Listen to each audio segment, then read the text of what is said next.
अपना अगर माइक आप लोग म्यूट कर लें, शुक्न भैया माइक म्यूट कर लेना, ही मैं कर दे रहा हूँ। ओके ठीक है, कर दिया, मैंने कर दिया, म्यूट कर दिया। सो ये वाला जो टॉपिक है फरिश्तों वाला, हर एक को फरिश्ते बड़े अच्छे लगते होंगे ना। आप लोगों ने पिक्चरों में भी देखा होगा, फरिश्ते हर तरीके के दिखाई देते हैं, है ना। कोई बहुत मतलब सुंदर फरिश्ता, कई बार तो लड़कियां फरिश्ते के रूप में दिखाई देती है ना।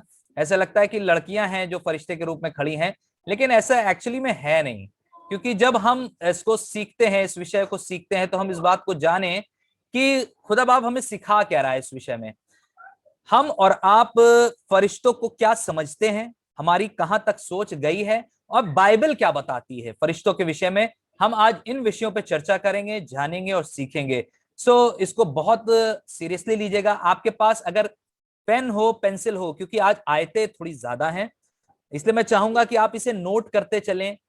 किस विषय पे मैं बात कर रहा हूं, कौन सी आयत है किससे जुड़ी हुई, उसको आपको नोट करना थोड़ा सा जरूरी होगा। बाइबल आपके पास होनी चाहिए, डायरी होनी चाहिए और एक पेन होना चाहिए, ताकि आप फटाफट जो जो बोला जाए आप नोट कर लें। बाद में घर में बैठ के उसको ढूंढते रहिएगा, डिस्कस करते रहिएगा, देखते रहिएगा। लेकिन अभी तो सिर्फ एक काम है कि हम प्रभु के नाम को आदर देने के लिए तैयार हैं। आज शुरू करते हैं टॉपिक ये वाला।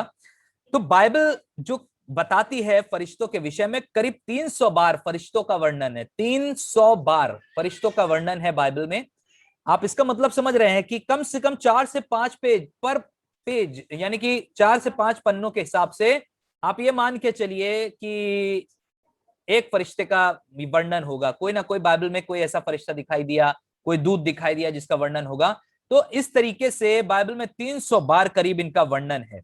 तो हर एक के जहन में ये हमेशा बात कौंधती है कि फरिश्ते दिखते कैसे हैं, होते कैसे हैं। और इसीलिए हमें ये चीजें सीखना बहुत जरूरी है कि फरिश्ते होते कैसे हैं। कई बार ऐसा होता है कि फरिश्ते हमें जो है दिखाई देते हैं, जैसे हमने बताया, कोई पहली बात लेडी फरिश्ता नहीं होता है। कोई ये ना सोचे कि फरिश्ता एक औरत होती है। हमेशा से फरिश्ते परमेश्वर ने मेन के रूप में बनाए हैं, मैस्कुलिन जेंडर या पुल्लिंग के रूप में बनाए हैं।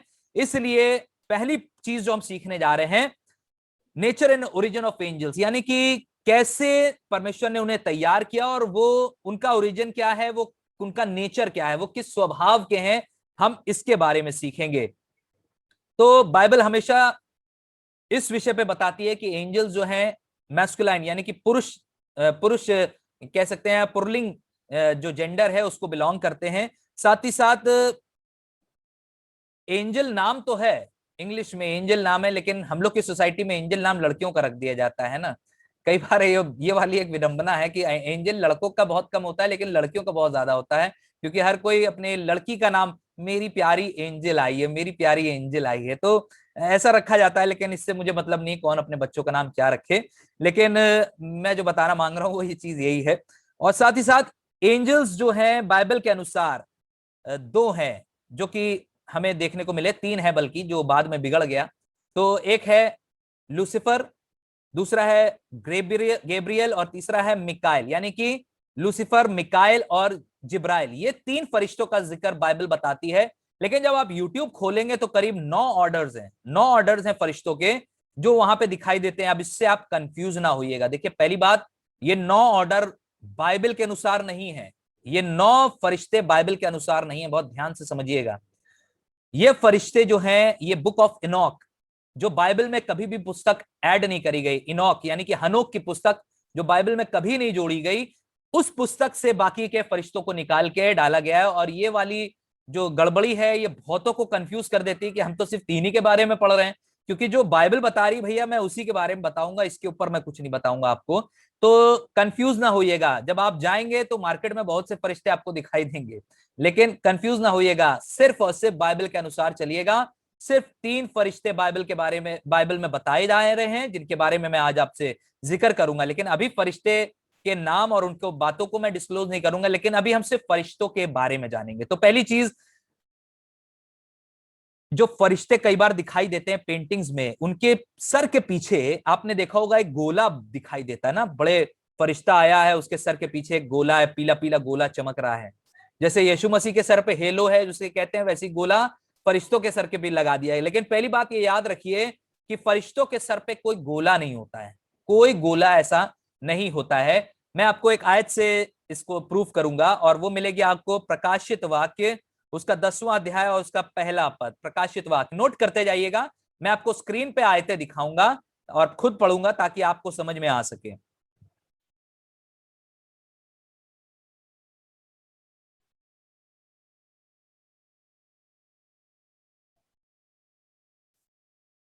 ओके सो ये पहली आयत है जो ये प्रूफ करती है कि फरिश्तों के सर पे कोई गोला नहीं होता है।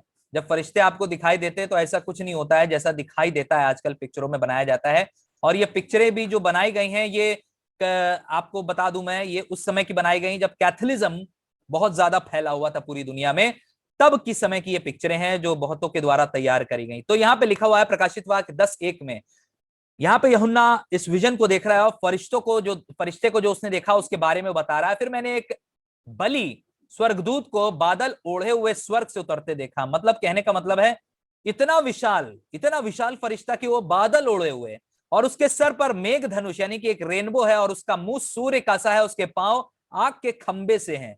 अब आप सोचिए ये फरिश्ते का जिक्र है, तो जब परमेश्वर की बात करता हूं मैं तो परमेश्वर तो इससे कई गुना खूबसूरत होगा। जब फरिश्ता इतना खूबसूरत है तो आप सोच के देखो कि परमेश्वर कितना खूबसूरत होगा। वो आग के बीच में रहता है, लिखा है धधकती आग के बीच में रहता है, उसका सिंहासन है, वो पहियों पर उसका सिंहासन चलता है, जैसा हम लोग ने डैनियल में सीखा था, पढ़ा था। ये वही चीजें हैं जो हम इस समय देख रहे हैं। या वो बादल को ओढ़े हुए फरिश्ता चला आ रहा है और इंद्रधनुष उसके सिर पर दिखाई दे रहा है। इसका ये मतलब नहीं है कि उसके सिर पर वो बना रहता है, हर फरिश्ते के सिर पे ये इंद्रधनुष नहीं होता है। ये यहां पर पर्टिकुलरली आया है, उसको दिखा रहा है, अपना वो सौंदर्य दिखाया उस फरिश्ते ने कि वो कितना खूबसूरत है। तो इससे कभी कंफ्यूज ना होइएगा। दूसरी बात, फरिश्ते बाइबल में दो तरीके के बताए गए हैं, एक है सराफिम और दूसरा है चेरुबियम्स। करूब और सराफिम दो तरीके के फरिश्ते हैं। तो जो सराफिम है वो कहां पे मिलते हैं, पहले हम उसका जिक्र पढ़ लेते हैं। यशाया उसका दूसरा 6वां अध्याय उसका दूसरा पद, यशाया उसका 6वां अध्याय और उसका दूसरा पद। आइजाया, यहां पे लिखा हुआ है, ये सराफिम का जिक्र है। सराफिम यानी कि शराब फरिश्ते, उससे ऊंचे पर शराब दिखाई दिए जिनके 6 पंख थे। ये शराब थोड़े अलग तरीके के फरिश्ते होते हैं, इनके 6 पंख होते हैं। 2 पंखों से वे अपने मुंह को ढांपते हैं, 2 से अपने पांवों को, और 2 से उड़ते रहते हैं। ये एक अलग तरीके का फरिश्ता है जिसको मैं आपको इस समय दिखा रहा हूं, समझा रहा हूं। ये शराब कहलाते हैं। ये अपने आप को ढांके और छिपाए रहते हैं, और 2 से उड़ते हैं, 2 से अपने पंखों से अपने पांव, अपने यानी कि अपने पंखों से अपने मुंह ढांपते हैं, 2 से अपने पांव और 2 से उड़ते हैं। इसी के ऑपोजिट दूसरे वाले जो होते हैं वो होते हैं चेरुबिम्स, करूब जिन्हें कहा जाता है, करूब फरिश्ते। उनके बारे में अगर सीखना हो तो हम आएंगे एक्सोडस यानी कि निर्गमन, निर्गमन 25-19। यहां पे लिखा है, ये करूब का जो नक्शा तैयार किया गया था, देखिए कहां पे है, ये उस वाचा के संदूक के ऊपर बनाए गए थे करूब फरिश्ते। और लिखा है एक करूब तो एक सिरे पर और दूसरा करूब दूसरे सिरे पर लगवाना। ये परमेश्वर बता रहा है मूसा को कि जब तुम बनाओगे वाचा का संदूक तो करूब फरिश्ते बनाना, करूब फरिश्ते बनाना। और करूब जो होंगे क्या करेंगे, और करूबों को और प्रायश्चित के ढकने को उनके ही टुकड़ों से बनाकर उन दोनों के सिरों पर लगाना। करूब पक्षी जो थे, फरिश्ते थे जो थे, वो अपने पंखों को ऐसे लाते थे और एक दूसरे के साथ जोड़ दिया गया था ताकि वाचा के संदूक पे ये दिखाई दे सके, ऐसे रखे हुए प्रायश्चित के ढकने पे, यानी कि जो ढक्कन था वाचा के संदूक का उसके ऊपर इनको लगाया गया था। यानी कि परमेश्वर की उपस्थिति इन फरिश्तों के बीच में रहते हैं। तो कहने का मतलब यह है, परमेश्वर जो है वो करूब फरिश्तों के बीच में रहता है। वो परमेश्वर की उपस्थिति में आ और जा सकते हैं, वो परमेश्वर के साथ साथ रहते हैं जहां परमेश्वर उपस्थित होता है। और सराफिम उनके आगे वाले घेरे में होते हैं।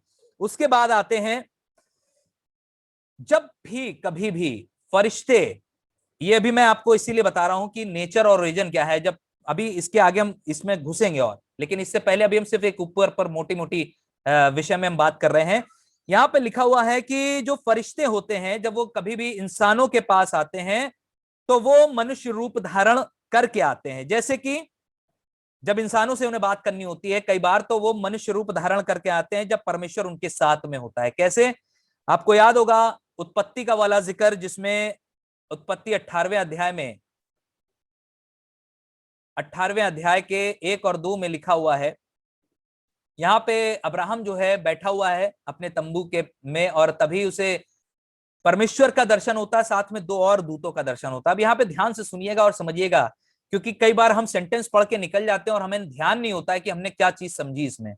इब्राहिम ममरे के बांज वृक्षों के बीच कड़ी धूप के समय तंबू के द्वार पर बैठा हुआ था, तब यहोवा ने उसे दर्शन दिया। अब आप सोचिए यहोवा ने उसे दर्शन कैसे दिया है, और उसने आंख उठाकर दृष्टि की तो क्या देखा? 3 पुरुष। इसका मतलब 3 लोग जो आए हैं उसमें से एक यहोवा है जिसने पुरुष का रूप धारण किया है, और 2 स्वर्गदूत हैं। जब उसने उन्हें देखा तब वह उनसे भेंट करने के लिए तंबू के द्वार पर दौड़ा, तंबू के द्वार पर दौड़ा और भूमि पर गिरकर दंडवत की और कहने लगा। यहां से इसके आगे नहीं पढ़ेंगे, लेकिन मैं आपको बताना मांग रहा हूं कि ये वही स्वर्गदूत हैं जो परमेश्वर के साथ उपस्थित हुए अब्राहम के सामने, और यहां पे परमेश्वर भी मनुष्य रूप धारण कर कर उनके सामने आया। तो जब फरिश्ते आते हैं कई बार परमेश्वर के साथ, तो वो मनुष्य रूप ही धारण करके आते हैं जैसा परमेश्वर आया। और फिर एक और जगह एक ऐसा काम हुआ जो आप सबको शायद याद होगा, इसका 19वां अध्याय और उसका पहला पद, उत्पत्ति 19 और उसका पहला पद। यहां पे लिखा हुआ है सांझ को यही वो दूत हैं। अब यहां से यहोवा जा चुका है, यहोवा ने आज्ञा दे दी है कि सदोम अमोरा बर्बाद हो जाएगा और लूत वहां पे रहता है। तो परमेश्वर ने आज्ञा दी जाओ भैया लूत को बचा लो। तो ये दूत वहां पहुंच गए हैं सदोम अमोरा को तबाह करने के लिए। चाहते तो बाहर ही खड़े होकर तबाह कर सकते थे, लेकिन वहां गए और वहां जाके उन्होंने लूत के परिवार को बचाया। सुनिएगा, सांझ को वे दूत सदोम के पास आए और लूत सदोम के फाटक के पास बैठा था। सो उनको देखकर वह उनसे भेंट करने के लिए उठा और मुंह के बल झुककर दंडवत कर कहा। आपको मालूम है मुंह के बल दंडवत करना, कल भी मैंने बताया था। यीशु मसीह जब आता है दानियेल 10वें अध्याय में, दानियेल को प्रकट होता है तो दानियेल मुंह के बल गिरता है और सजदा करता है। कहने का मतलब है ही वर्शिप, वहां पर वो आराधना करता है। ऐसे ही यहां पर जब ये दूत आए तो वो झुककर उन्हें दंडवत करता है, उन्हें आदर देता है, परमेश्वर की स्तुति और महिमा करता है। तो कहने का ये मतलब है यहाँ पे जो साफ आपको पढ़ने में आया, लूत सांझ को वे दूत सदोम के पास आए और लूत सदोम के फाटक के पास था। सो उन्हें देखकर वो भेंट करने के लिए उठा। ये मनुष्य रूप धारण करे हुए हैं और वो आकर उनसे मिल रहा है, लेकिन लूत जानता है कि परमेश्वर और उसके दूत कैसे दिखाई देते हैं, और इसलिए वो उठा और मुंह के बल उन्हें दंडवत करता है जाकर। साथ ही साथ जब स्वर्गदूत कई बार प्रकट होते हैं तो उनके कपड़े बड़े उज्याले होते हैं, इतने अच्छे होते हैं कि घर में जो लेडीज कपड़े धोते हैं उनसे भी कई गुना ऊपर वो चमचमाते हैं, जो धोबी धोते हैं उनसे भी कई गुना ऊपर चमचमाते हैं। लूका उसका 24वां अध्याय, लूका और उसका 24वां अध्याय उसका 4था पद, यहां पे लिखा हुआ है एक फरिश्ता आता है। जब वे इस बात से भौचक्की हो रही थी तो देखो 2 पुरुष झलकते वस्त्र पहने हुए उनके पास आ खड़े हुए। ये वो जिक्र है जब मरियम मगदलीनी यीशु मसीह की कब्र पे पहुंची है और वहां पर कब्र का पत्थर हटा हुआ देखा। वो सोच रही थी पत्थर कौन हटाएगा, लेकिन पत्थर हट गया। तो वो सोच ही रही थी, भौचक्की थी, तभी 2 पुरुष, यहां पे लिखा है 2 पुरुष झलकते वस्त्र पहने हुए उनके पास आ खड़े हुए। तो इनका मतलब है इनके कपड़े जबरदस्त चमचमाते होते हैं जब ये उपस्थित होते हैं कई बार मनुष्यों के सामने। और साथ ही साथ फरिश्ते गाते भी हैं।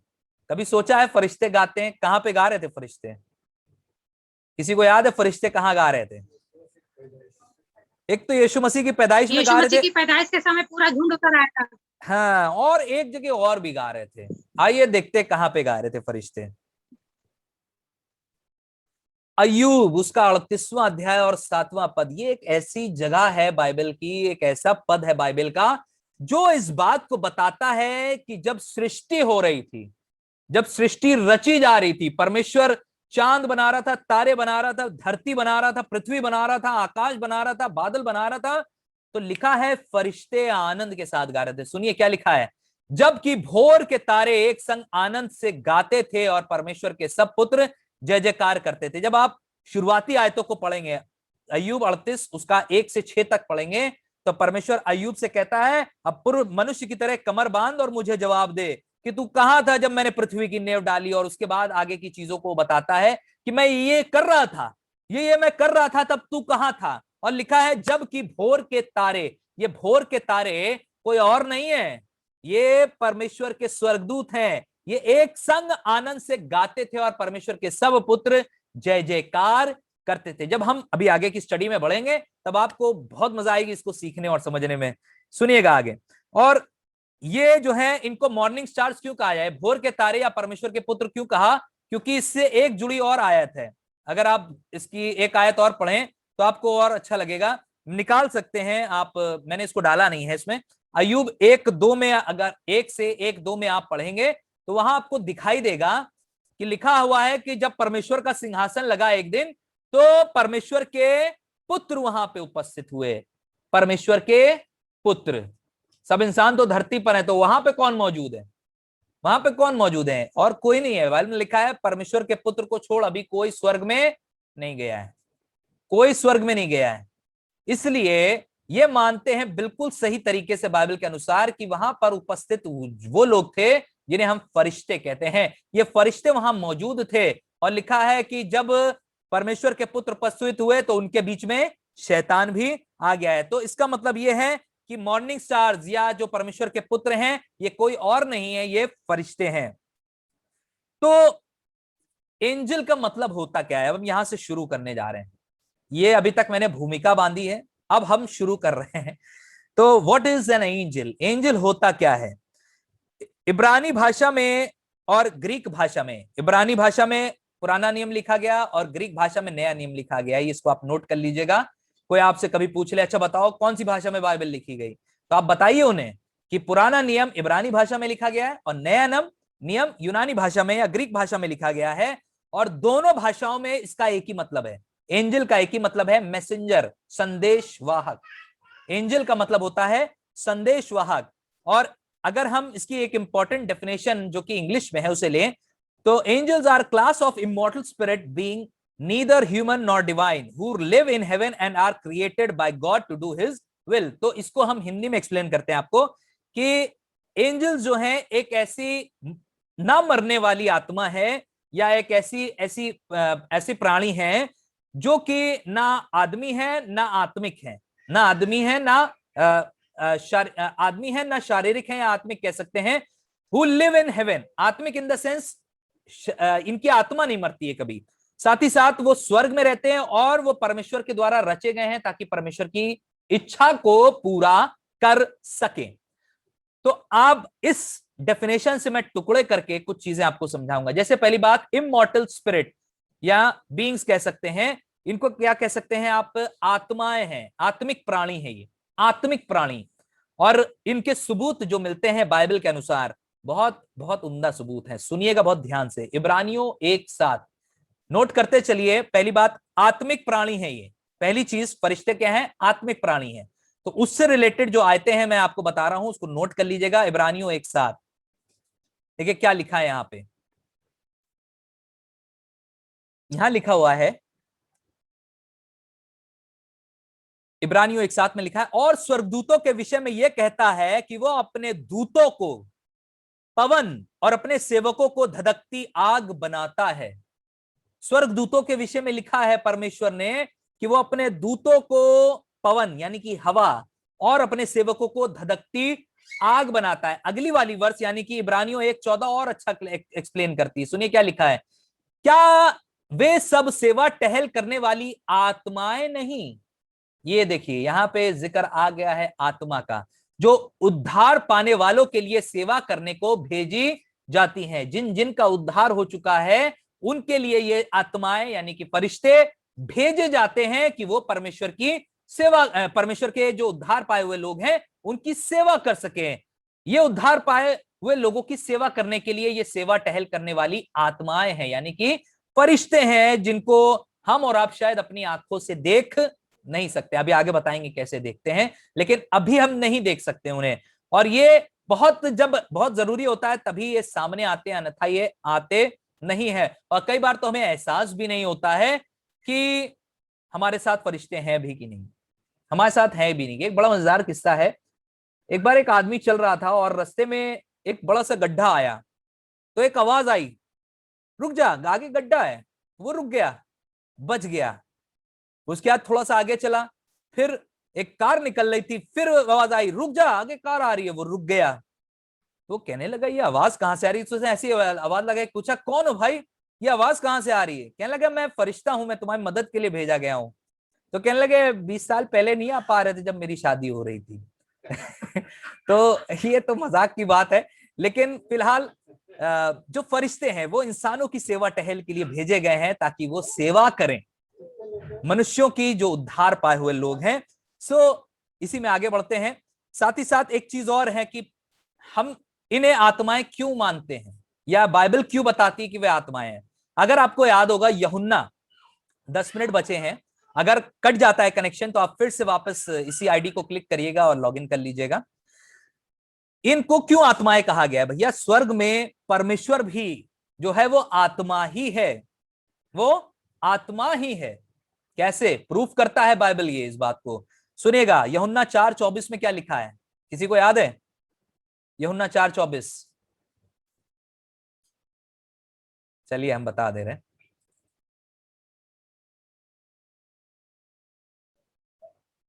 यहां लिखा हुआ है,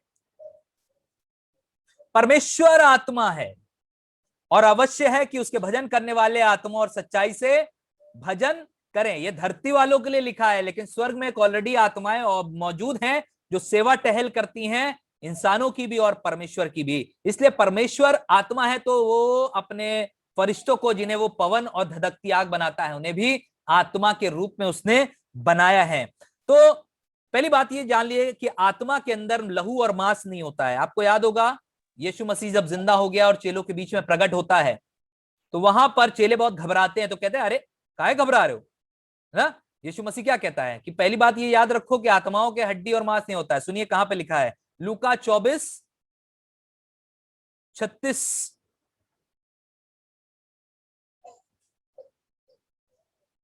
यहां पे लिखा हुआ है 24:36 से 39 में, वे ये बातें कर ही रहे थे कि वो आप उनके बीच में आ खड़ा हुआ और उनसे कहा तुम्हें शांति मिले। परंतु वे घबरा गए और डर गए और समझे कि हम किसी भूत को देखते हैं। उसने उनसे कहा क्यों घबराते हो और तुम्हारे मन में क्या संदेह उठते हैं? मेरे हाथ और मेरे पांव को देखो, मैं वही हूं।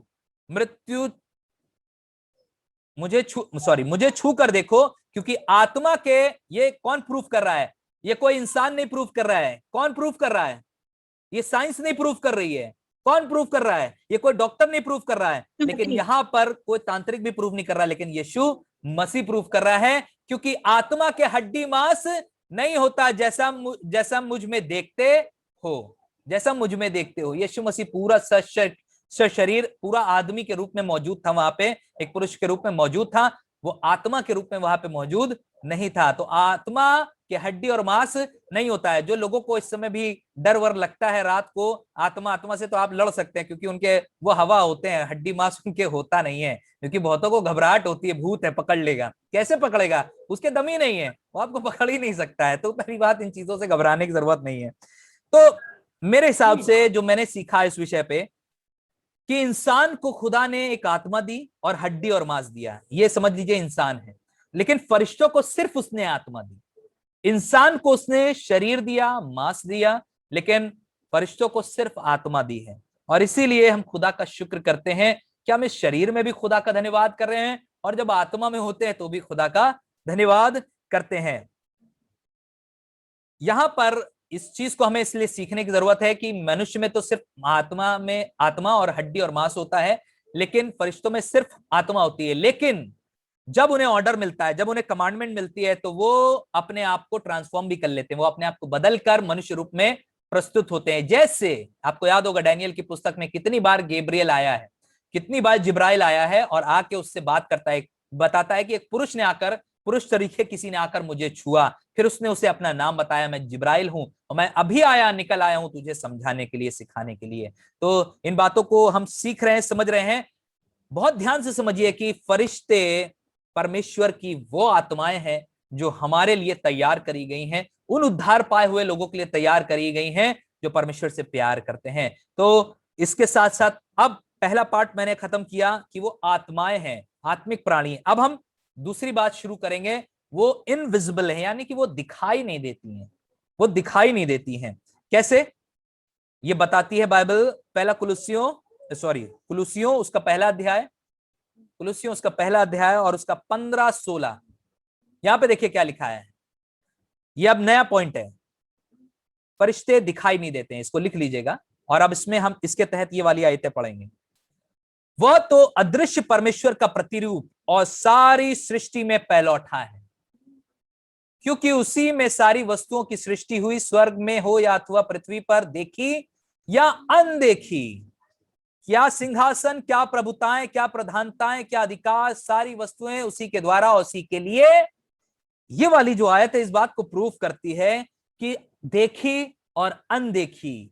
फरिश्ते हमने नहीं देखे, इंसान हमने देखे हैं। और सिंहासन नहीं देखा है, प्रभुताएं नहीं देखी हैं, प्रधानताएं नहीं देखी। प्रधानों को देखा आपने, ना मिकाइल को देखा, ना जिब्राइल को देखा है, तो हम कैसे कह सकते हैं हमने देखा है। लेकिन बाइबल के अनुसार ये है, क्या अधिकार, क्या सारी वस्तुएं, सब उसी के द्वारा और उसी के लिए सृजी गई हैं। परमेश्वर ने उन्हें सृजा इसलिए है कि वो उनकी सेवा करें, उनके लिए काम करें। सो खुदा का हम शुक्र करते हैं, इसके द्वारा हमें बहुत कुछ सीखने को मिलने जा रहा है। कैसे, एक एग्जाम्पल बताता हूं। बलाम का जिक्र बाइबल में आता है। बलाम के बारे में मैंने पहले भी आपको बताया था कि बलाम 22वें अध्याय में उत्पत्ति के दिखाई देता है, जहां पर उसकी गधी को पहले फरिश्ता दिखाई देता है। और मजबूरी में बलाम को जब नहीं समझ में आ रहा है तो उसकी गधी बोल पड़ती है कि भैया क्या कर रहे हो, क्यों जा रहे हो इजरायलियों को कोसने, क्योंकि परमेश्वर ने उनके लिए आशीष ठहरा दी, उनको कोसा नहीं जा सकता है। और ये वाली उपस्थिति जो फरिश्ते की वहां पे थी,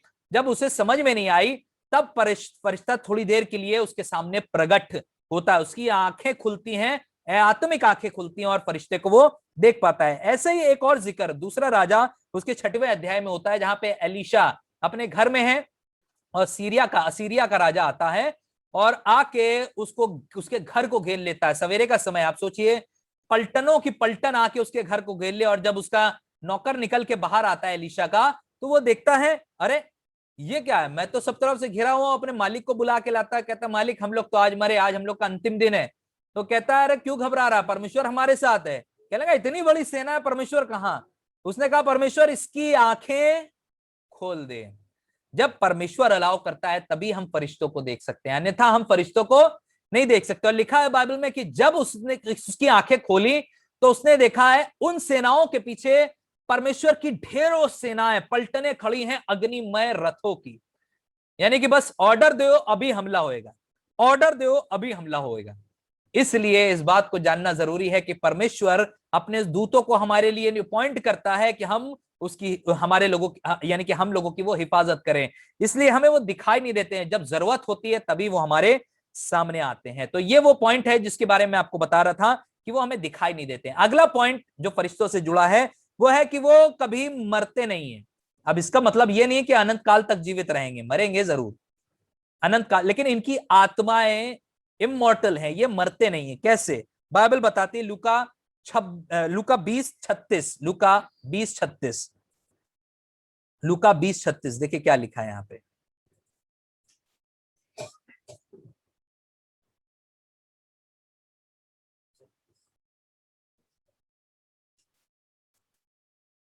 सब नोट करते चलिए ताकि आप घर पे आराम से इसको पढ़िए। वे फिर मरने की भी नहीं, क्योंकि वे स्वर्गदूतों के समान होंगे। लोगों के लिए लिखा है, हम लोगों के लिए, कि हम लोग फिर मरने के नहीं, एक बार मर जाएंगे उसके बाद दोबारा मरने के नहीं, क्योंकि वे लोग स्वर्गदूतों के समान होंगे और जी उठने के संतान होने से परमेश्वर के भी संतान होंगे। ये मरने के भी नहीं है, मरेंगे नहीं इंसान, बिल्कुल जैसे स्वर्गदूत नहीं मरेंगे, बिल्कुल ऐसे ही इंसान भी नहीं मरेंगे। तो यहां से प्रूफ होता है कि स्वर्गदूत मरते नहीं हैं और इसीलिए ये परमेश्वर के, यानी कि ये लिखा है जी उठने के संतान होने से परमेश्वर के भी संतान होंगे। तो हम परमेश्वर की संतान हैं। हम परमेश्वर की संतान है। जी उठने पर हमें यह प्रिविलेज मिला है, स्वर्गदूतों को नहीं मिला है। बहुत ध्यान से समझिएगा, यह प्रिविलेज हमें मिला है कि हमारा अगर उद्धार होता है और हम अपनी जिंदगी परमेश्वर के हिसाब से इस धरती पर बिताते हैं, तो जब हम परमेश्वर की गोद में होंगे तो परमेश्वर हमें फिर से जी उठाएगा और हमें अपनी संतान बनाएगा। यहाँ स्वर्गदूतों के लिए कहीं बाइबल में नहीं लिखा है कि वो उसकी संतान बनेंगे। परमेश्वर के पुत्र कहलाते तो हैं वो, लेकिन परमेश्वर के जैसा जो जो मिरास हमारे लिए ठहराई गई है वो उनके लिए नहीं ठहराई गई है। अभी और प्रूफ करूंगा आगे कि ये और क्या क्या चीजें हैं इसमें। तो एंजल्स पहली बात है, ये मरते नहीं, इसका ये मतलब नहीं कि वो अनंत काल तक जीवित रहेंगे।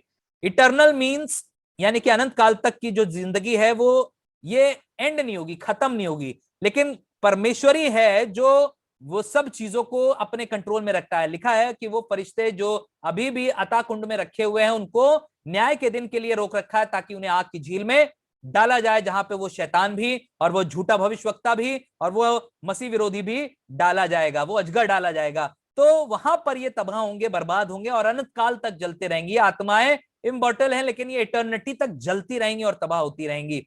तो इसलिए स्वर्गदूतों की आत्माएं मरती, ये सब लोग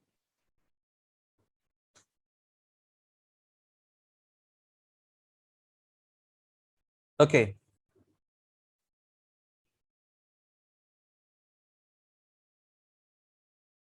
मेरे ख्याल से सब जुड़ चुके हैं, तो शैल वी स्टार्ट। तो यहां पर हमने ये चीज सीखी कि ये कभी मरते नहीं है, फरिश्ते कभी मरते नहीं है। अतः कुंड में जलाए जाएंगे, तबाह होंगी उनकी आत्माएं, अनंत काल के लिए जलेंगे, लेकिन वो मरते नहीं है। एंजल्स जैसे कि ये परमेश्वर परमेश्वर हमारा, जैसे कल मैंने आपको बताया दानियेल की पुस्तक में, परमेश्वर जिसके बाल सन सफेद से दिखाई दे रहे थे, इसका ये मतलब नहीं कि परमेश्वर बूढ़े हो रहे हैं। ये परमेश्वर का गेटअप है, ये परमेश्वर की जिसको कह सकते हैं आप, परमेश्वर दिखाई देता है ऐसा, ये ऐसा लुक है उसका। लेकिन इसका ये मतलब नहीं कि परमेश्वर बूढ़े हो रहे हैं थोड़े दिनों बाद खत्म हो जाएंगे, नहीं, ऐसा कुछ भी नहीं है। वो परमेश्वर का औदा है, बुजुर्गी में वो औदे में और बुजुर्ग होते जा रहे हैं और प्राचीन होते जा रहे हैं। जैसे कि हमने बाइबल में पढ़ा एंशिएंट ऑफ डेज के बारे में, डैनियल में जिक्र आया था इसका, बिल्कुल ऐसी ही चीजें हो रही हैं। तो कहने का मतलब यह है कि परमेश्वर नहीं खत्म होगा, परमेश्वर वैसे ही रहेगा, सिर्फ वो अपने औधे में और प्राचीन होते जा रहे हैं। तो यहां पर हमने सीखा कि जो फरिश्ते हैं वो इमॉर्टल बीइंग्स हैं, ये कभी मरते नहीं हैं। इन्हें जलाया जाएगा, इन्हें तबाह किया जाएगा ऐसे कि आग की झील में डाल दिया जाएगा, लेकिन ये कभी मरेंगे नहीं। अब आते हैं अगला पॉइंट जिसे आप नोट कर सकते हैं कि angels are not human not divine. यानी कि पहली बात, वो ह्यूमंस नहीं है, वो आदमी नहीं है, वो पुरुष, यानी कि हम जैसे प्राणी नहीं है जिसमें लहू और मांस होता है। जैसा मैंने आपको बताया लूका उसका 20 उसके 36 में लिखा हुआ, वे फिर मरने के भी नहीं, क्योंकि वे स्वर्गदूतों के समान होंगे और जी उठने के संतान होने से परमेश्वर के भी संतान होंगे। इसलिए हमारे विषय में बात हो रही है, लेकिन कंपैरिजन स्वर्गदूतों से किया गया है कि हम स्वर्गदूतों के समान होंगे, कि हम मरेंगे नहीं। तो हम एंजल्स नहीं बन जाएंगे, पहली बात ये ना समझिएगा कि हम फरिश्ते बन जाएंगे, लेकिन हम परमेश्वर की संतान बन जाएंगे। जैसे फरिश्ते नहीं मरते हैं वैसे हम भी नहीं मरेंगे। प्रकाशित सॉरी भजन संहिता 8:5 निकाल लीजिए, बहुत बढ़िया आयत है ये, आपको मजा आएगी इसको पढ़ने में। भजन संहिता 8:5, भजन संहिता 8 और उसका 5, देखिए क्या लिखा है यहाँ पे। ये आयतें बहुत गजब की हैं। क्योंकि तूने उसको परमेश्वर से थोड़ा ही कम बनाया है और महिमा और प्रताप का मुकुट उसके सर पर रखा है। क्योंकि तूने उसको परमेश्वर से थोड़ा ही कम बनाया है, ये फरिश्तों का जिक्र है यहाँ पे, और महिमा और प्रताप का मुकुट उसके सर पर रखा है। और यहां पर मनुष्यों का जिक्र है, पर यू हैव मेड, यानी कि इंसान को तूने जो है बनाया है फरिश्तों से थोड़ा ही कम। वो मनुष्य जो है, इंसान जो है, फरिश्तों से थोड़े ही कम है। हम और आप फरिश्तों से थोड़े ही कम है, बस वो पावर में बहुत ऊपर है हमसे, साथ साथ वो आत्मिक हैं, हम शारीरिक हैं, ये फर्क है। लेकिन परमेश्वर के हिसाब से ये जो आयत बता रही है, क्योंकि तूने उसको परमेश्वर से थोड़ा ही कम बनाया है और महिमा और प्रताप का मुकुट उसके सर पर रखा है, ये मनुष्यों के लिए जिक्र किया जा रहा है कि हम मनुष्य ऐसे ही हैं। लेकिन इसका यह मतलब नहीं है कि हम फरिश्ते बना दिए जाएंगे आने वाले समय में। फरिश्ते, कुछ लोग कहते हैं कि जब बच्चे मर जाते हैं तो वो फरिश्ते बन जाते हैं, छोटे छोटे फरिश्ते आपने देखा होगा ड्राइंग्स में, कार्टून्स में दिखाई देते हैं। ऐसा कुछ भी नहीं है, ना लेडीज फरिश्ते हैं ना छोटे बच्चे फरिश्ते हैं, सिर्फ फरिश्ते एक तरह के परमेश्वर ने बनाए हैं, वो है मैस्कुलाइन जेंडर, और वो फरिश्ते हमारी सेवा टहल के लिए परमेश्वर से हमारे बीच में उपस्थित रहते हैं। साथ ही साथ वो रिप्रोड्यूस नहीं करते हैं, उनके बच्चे नहीं पैदा होते हैं, वो बच्चे नहीं पैदा कर सकते हैं, और वो कह सकते हैं इसको कि ना वो मरते हैं, ना वो शादी करते हैं, ना बच्चे पैदा कर सकते हैं। परमेश्वर ने उन्हें ऐसे ही बनाया है। अब ये वाला रीजन आप जब ऊपर जाइएगा तो उनसे पूछेगा ऐसा क्यों बनाया, क्योंकि इसका जवाब मेरे पास भी नहीं है, क्योंकि परमेश्वर ने उन्हें एक स्पेसिफिक काम के लिए बनाया है। परमेश्वर, जहां तक मैं सोचता हूं, वो परमेश्वर की सेवा के लिए है, परमेश्वर की महिमा के लिए है, परमेश्वर के काम को, उसकी मर्जी को पूरा करने के लिए है। तो परमेश्वर उन्हें और कोई चीजों में फंसाने की सोचता भी नहीं है, इसलिए जिस काम के लिए वो ठहराए गए हैं वो स्पेसिफिकली वही काम करते हैं। तो अब आते हैं अगला पॉइंट, फरिश्ते आए कहां से, कैसे आए। भजन संहिता 148:1, भजन संहिता 148:1, भजन संहिता 148:1।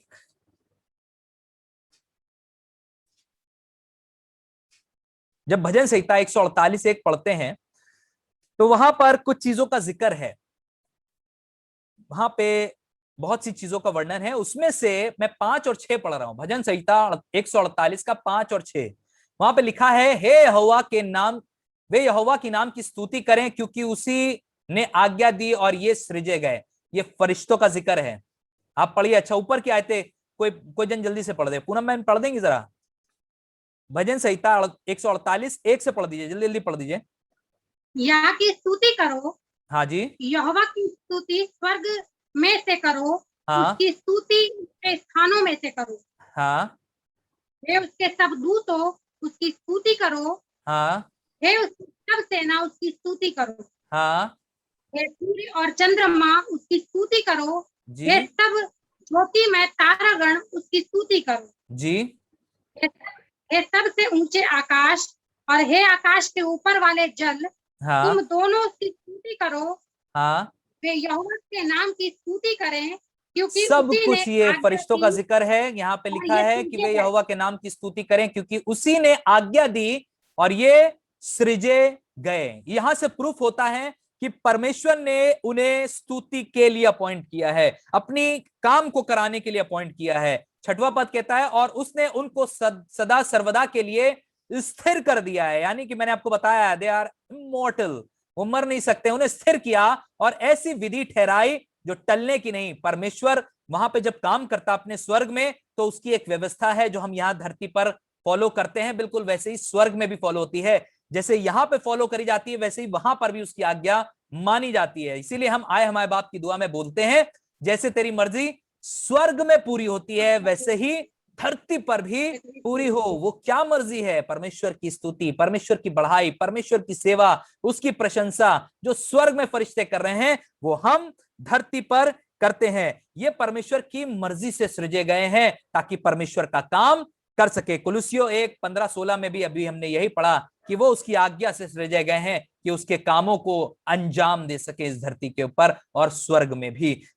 आगे बढ़ते हैं, कब बनाए गए ये फरिश्ते। अभी तक हमने जाना कि कहां से आए, तो पहली बात ये डाउट क्लियर हो गया सबका कि ये एकदम से नहीं हवा से कहीं से आ गए, कहीं से भी एकदम से नहीं आ गए। देखिए होता क्या है, एक बड़ा अच्छा एग्जांपल एकदम से याद आया तो बता रहा हूं आपको। एक बार किसी ने एक एथिस्ट से पूछा, यानी कि एक नास्तिक से पूछा, क्या तुम परमेश्वर पर विश्वास करते हो? कहने लगा नहीं, बिल्कुल नहीं करता हूं। तो कहता है तुमने ये वादियां देखी, ये खूबसूरत चीजें देखी?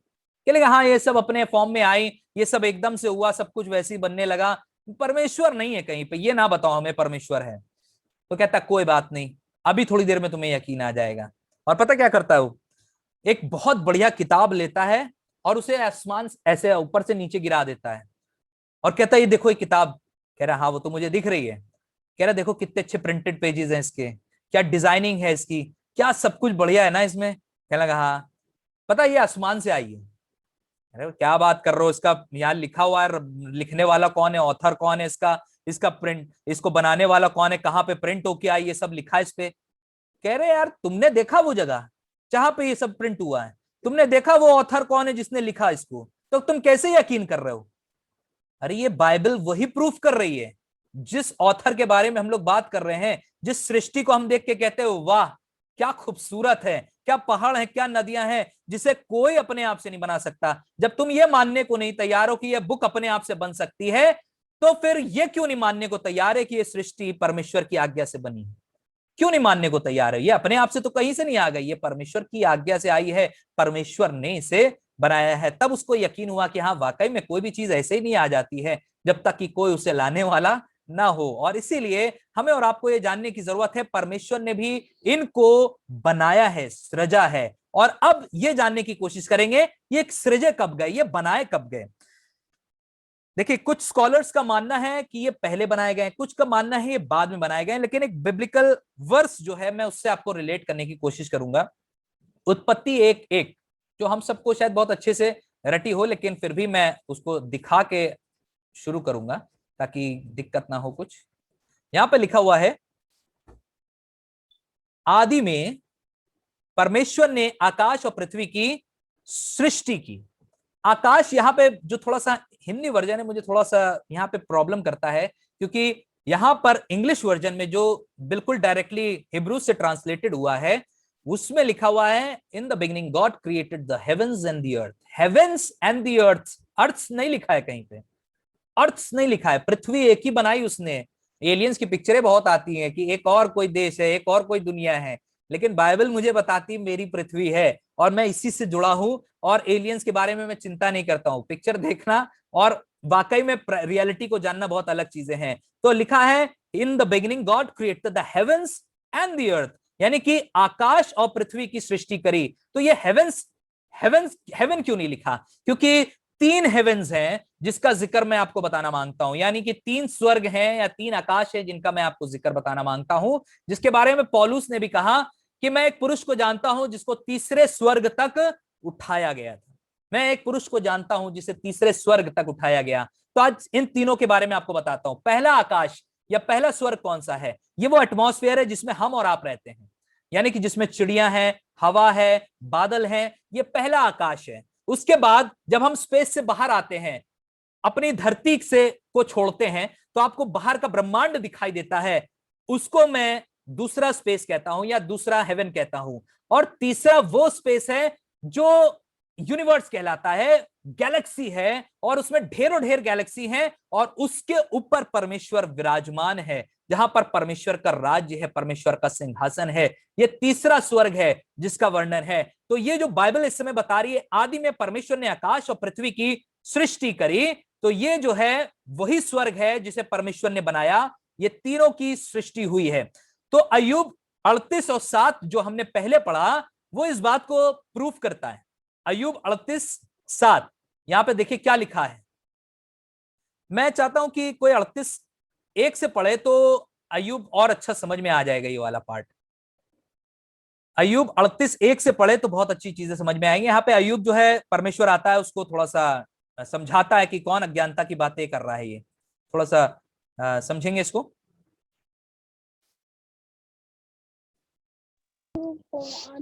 अय्यूब, तब यहोवा ने अय्यूब को आंधी में से हाँ यूं उत्तर दिया, हाँ यह कौन है जो अज्ञानता की बातें कहकर युक्ति को बिगाड़ना चाहता है? जी, पुरुष के समान अपनी कमर बांध ले, हाँ क्योंकि मैं तुझसे प्रश्न करता हूं और हाँ, तू मुझे उत्तर दे। ठीक जब है, मैंने पृथ्वी की नींव डाली, हाँ। तब तू कहाँ था? यदि नींव, तू समझदार हो। एक मिनट एक मिनट एक मिनट। जी घर सर। की नींव डालते हैं जब, खुद नहीं डाल पाते हैं तो हम मजदूरों को लगाते हैं। मजदूर भी कम से कम 1 हफ्ता लेते हैं नींव को खोदने में, नींव को खोदने में। ये मनुष्य हैं जो खोद रहे नींव। और आप सोचो, वो कह रहा है तुम कहां थे जब मैंने पृथ्वी की नींव डाल दी। अब आप सोच के देखिए, परमेश्वर पृथ्वी की नींव डाल रहा है, परमेश्वर क्रिएट कर रहा है धरती को, पानी को स्थिर कर रहा है, जमीन को एक तरफ अलग कर रहा है, पेड़ों को उगा रहा है, पेड़ों के अंदर वो तासीर डाल रहा है कि वो अपने ही फल को जाए जिनके अंदर बीजे मौजूद हो। तो परमेश्वर जब ये सब काम कर रहा है, तब वो पूछ रहा है तुम कहां थे भैया जो तुम ऐसी अज्ञानता की बातें कर रहे हो? आगे पढ़िए भैया। हाँ जी, यदि हाँ तू समझदार हो तो हाँ, उत्तर दे। समझदार हो तो उत्तर दे। तो हाँ, उसकी नाप किसने ठहराई? उसकी क्या तू नाप किसने जानता है? ठहराई? हाँ क्या तू जानता है? हाँ, उस पर किसने सूत खींचा, उसकी नींव कौन सी वस्तु पर रखी गई? हाँ, उसकी या नींव यानी कि किसने पृथ्वी अपनी धुरी पर स्थिर है, ये किसने रखी है? हाँ या किसने उसके कोने का पत्थर बिठाया, हाँ जबकि भोर के तारे एक संग आनंद से गाते थे हाँ। और परमेश्वर के सब पुत्र जय जयकार करते थे? ये वाली जो आयत फिर है ये जब इस बात को बता रही है। आगे भैया पढ़िए जरा। फिर जब समुद्र ऐसा फूट निकला, हाँ, मानो गर्भ से फूट निकला, बस बस, तब ये किसके? वाली चीज जो जी, दिखा रही है ये इस चीज को बता रहा है कि परमेश्वर सृष्टि बना रहा था और सारे जितने भोर के तारे थे या परमेश्वर के पुत्र थे, ये सब जय जयकार कर रहे थे, परमेश्वर की स्तुति कर रहे थे, उसके कामों को देखकर उसका वर्णन कर रहे थे। कितना खूबसूरत परमेश्वर तू बना रहा है। हम और आप जब सृष्टि को देखते तो हम कहते हो वाह कितना बढ़िया है, लेकिन हम उस सृष्टिकर्ता की तारीफ शायद ना कर पाते हो, उस समय याद ना आता हो कि किसने इसको बनाया है। लेकिन वो फरिश्ते नहीं भूल रहे थे जब परमेश्वर नेव डाल रहा था, वो पानी के बॉर्डर्स तय कर रहा था, पानी इसके आगे मत बढ़ना ना। मुंबई के शोर्स, तमिलनाडु के शोर्स या दुनिया के जो समुद्री तट हैं, पानी तुम इसके आगे मत बढ़ना। उसने उनकी एक सीमा ठहराई। कैसे हो गया भैया ये सिर्फ और सिर्फ परमेश्वर करने वाला था। तो उसके अद्भुत कामों को देखकर भोर के तारे या परमेश्वर के पुत्र एक संग गा रहे थे और परमेश्वर की महिमा कर रहे थे। देखिए कुछ चीजें बाइबल के अनुसार, जो मैंने आपको बताया कि कुछ स्कॉलर्स का यह मानना है कि फरिश्ते पहले बनाए गए हैं, कुछ का मानना है वो बाद में बनाए गए, लेकिन हमें इस समय पढ़ने की जरूरत नहीं, क्योंकि एक बाइबल की एक ऐसी आयत है जो कई बार इन चीजों को हमारे लिए रोकती है और कहती है जो चीज परमेश्वर की उसे परमेश्वर तक रहने दो, जो तुम्हारे काम की चीज है तुम उसे लो। कैसे? व्यवस्था विवरण 29-29 निकाल लीजिए। व्यवस्था विवरण 29-29 देखिए कितनी अच्छी बात लिखी है यहाँ पे। ड्यूटेरोनॉमी 29:29 क्या लिखा है यहाँ पे? क्या लिखा है? गुप्त गुप्त बातें हमारे परमेश्वर यहोवा के वश में हैं, हाँ परंतु जो प्रकट में की गई वे हाँ सदा के लिए हमारे और हमारे वंश के वश में रहेंगी, हाँ। इसलिए कि इस व्यवस्था की सब बातें पूरी की जाए। देखिए कुछ बातें परमेश्वर सीक्रेट रखता है। यीशु मसीह ने कहा वो समय वो घड़ी मैं भी नहीं जानता हूं, वो सीक्रेट है, परमेश्वर का है, उसके पास रहने दीजिए। लेकिन जो कुछ उसने प्रकट किया है हमारे वंश के लिए और व्यवस्था की बात पूरी होने के लिए है, इसलिए हमें इस पर जोर देना है कि जो कुछ हमें मिला है हम उस पर डटे रहें, उस पर टिके रहें, ताकि परमेश्वर की महिमा हो, परमेश्वर का राज्य का विस्तार हो। परेशान ना हो कि ये बातें क्यों नहीं हम पर जाहिर करी गई, क्योंकि कुछ बातें परमेश्वर अपने वश में रखता है, वो अपने कंट्रोल में रखता है, उसे दूसरों को नहीं बताता है। इसलिए परेशान ना होइए, जो चीजें परमेश्वर की है परमेश्वर के पास रहने दीजिए। वहां जाइएगा उससे पूछ लीजिएगा। मुझे बड़ी इच्छा है, मैं एक बार देखना मांगता हूँ पृथ्वी कैसे बनाई खुदा बाप। मैं देखना मांगता हूँ आपने ये सारी चीजें कैसे रेडी करी, डायनासोर्स कैसे बनाए। मेरी बड़ी इच्छा है, मैं डायनासोर से बड़ा इन्फैचुएटेड हूँ, तो मुझे बड़ा अच्छा लगता है कि मैं उससे ये पूछूंगा कि जब मैं वहां जाऊंगा तो मैं ये सब देखूं और मुझे समझ में आए कि खुदा ने कैसे ये सारे काम किए। तो जब वहां जाएंगे तब बात करेंगे, लेकिन अभी कोई फायदा नहीं है, क्योंकि इसका ज्यादा वर्णन बाइबल में भी नहीं है कि फरिश्ते कब बनाए गए। लेकिन लिखा है यहाँ पे फरिश्ते गा रहे थे, तो परमेश्वर बना रहा था, वो गा रहे थे, वो स्तुति कर रहे थे। आगे बढ़ते हैं। कितने परमेश्वर बनाए? मुझसे कल किसी ने पूछा था और बता रहा था मुझे कोई कि भैया हर फरिश्ते को 1/3 सेना मिली है। मैंने कहा ये बाइबल के हिसाब से कहां पे है? तो उसने कहा नहीं मैंने सुना है, लेकिन मैं बाइबलिकली प्रूफ करूंगा कि बाइबल में कितने फरिश्ते हैं, कितने बनाए गए हैं, क्या है। तो ये वाला नोट करते चलिएगा, बड़ी मजा आएगी आपको। भजन संहिता 68 भजन संहिता 68 और उसका 17वां पद। भजन संहिता 68 और उसका 17। यहां पे लिखा हुआ है, अभी मैं एक एक करके आता जाऊंगा, हर आयत पे आऊंगा। ये कुछ 4-5 आयतें हैं, इसलिए नोट कर लीजिएगा इनको, और एक रीजन भी बताऊंगा। कितने हैं स्वर्गदूत, क्या नंबर है उनका, कितने बनाए गए हैं, इसके विषय में है। परमेश्वर के रथ 20,000 हैं। परमेश्वर के रथ 20,000 मतलब समझ रहे हैं? परमेश्वर की सेना के रथ जो हैं, जो फरिश्ते चलाते हैं, वो 20,000 वरन हजारों हजार हैं। प्रभु उनके बीच में है, जैसे वह सिने पवित्र स्थान में था। कहने का यह मतलब है परमेश्वर हजारों हजार फरिश्तों के बीच में है, बीच में है। और लिखा है रथ 20,000, इसका मतलब ये 20,000 नहीं वरन हजारों हजार हैं। इसका मतलब है 20 के हजारों हजार, 20 के हजारों हजार। उनके बीच में परमेश्वर है। अगली आयत जो है मत्ती 26:53, अब आपको नंबर क्लियर होता जाएगा। मत्ती 26:53, मत्ती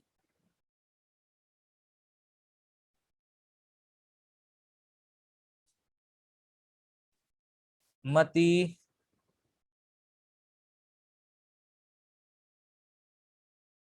जी, देखिए क्या लिखा है यहां पे।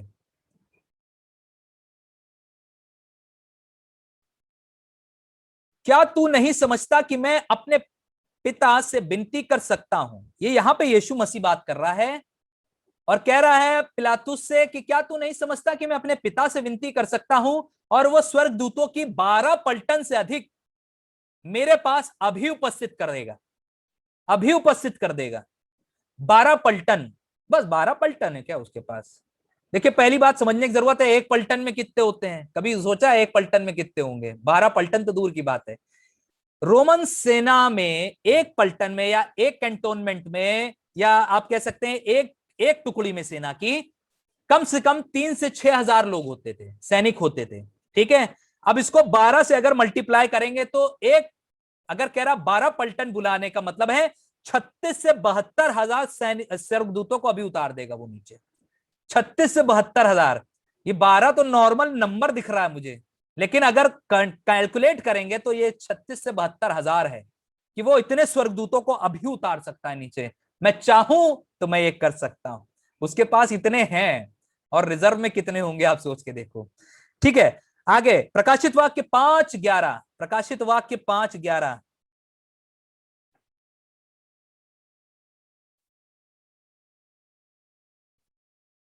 यहां लिखा है, और जब मैंने देखा तो उस सिंहासन और उन प्राणियों और उन प्राचीनों के चारों ओर बहुत से स्वर्गदूतों का शब्द सुना, जिनकी गिनती लाखों और करोड़ों की थी। लाखों और करोड़ों की, यह है उनका नंबर जो समझ में आ रहा है हमें। लाखों और करोड़ों में, लाखों और करोड़ों, गजब का है, गजब का नंबर है। करोड़ों बहुत होता है जिसे वो गिन नहीं पा रहा है, इनन्यूमरेबल है। इब्रानियों 12:22 आखिरी पद है इस वाले टॉपिक का। इब्रानियों 12:22, हिब्रूज।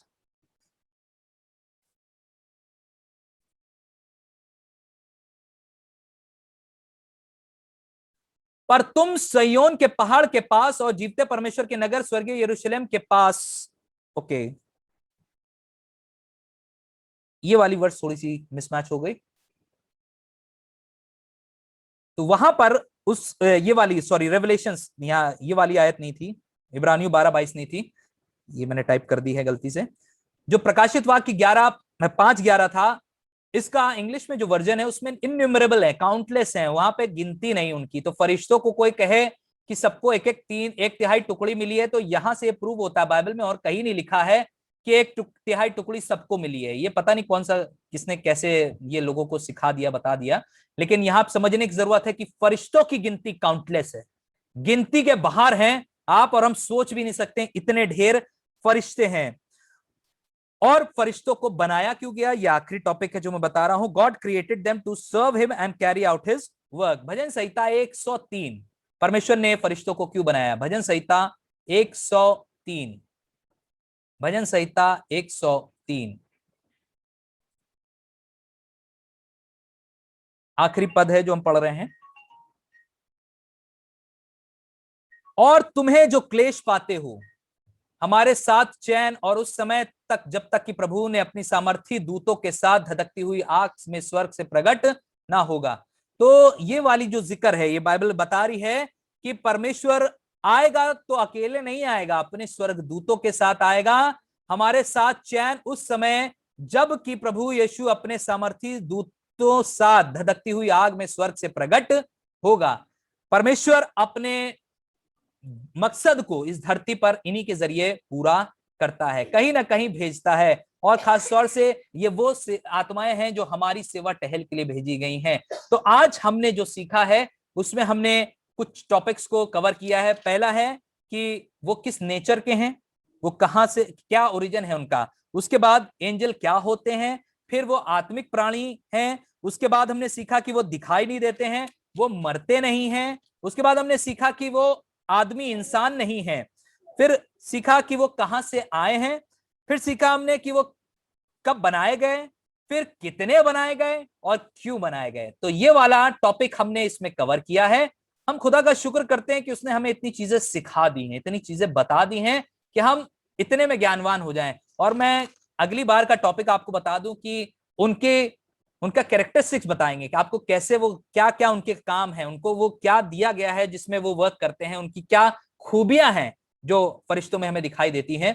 तो हम इनके बारे में थोड़ा सा सीखेंगे।